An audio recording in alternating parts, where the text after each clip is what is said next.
kan tak lo niang sarkar a le ro te kan anom dek te ka kan tak lo sia ka mu chuak reng mai riom ka ti voi khachu manjan radio to file somni pariat thi ka do ka nan tiang ni sirti tu somni pariat te file ni appointment letter lem mga appoint certificate lem mga appoint tha ani attend the survey ta kan lo thok to headmaster te pon lo ni to ni zan khata sirti tu somni pariat ban na order kan sign mai chu a rom ka ti khop chung zinga chuan milar tak tak NGO wa ko rana roi tu ten telesin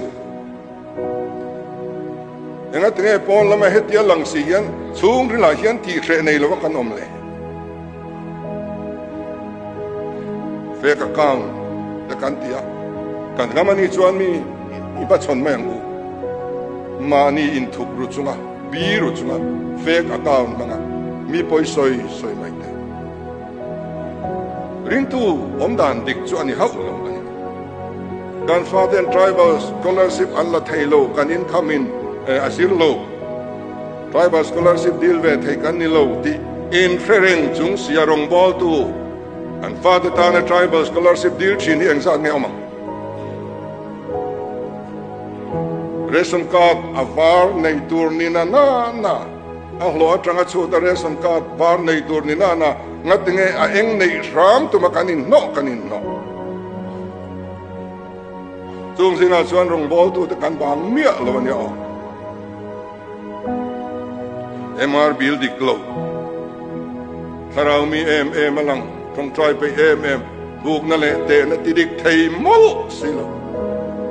erama yan char tin dik pakhat pom to lo hi kebil lung dik pakhat pom to lo hi kan nal viau ringop maya pon lama yan ser tlung triak supply to tinana ser trok triak supply tlat rong bol tu contractor supplier ven ring ngai motor thar kan le pia ngin certificate pakhat ne ngaya garage anei garage kanei ti certificate ngai motor le pia ngin local council te VC ten su certificate chumin pe ka ngai bok garage kanei ti zong hian nei tak takila traffic jam hi om mi alofang kong sira motor park so zong kan NGO te kan ko ran rong bol tu pawimawh te an nesin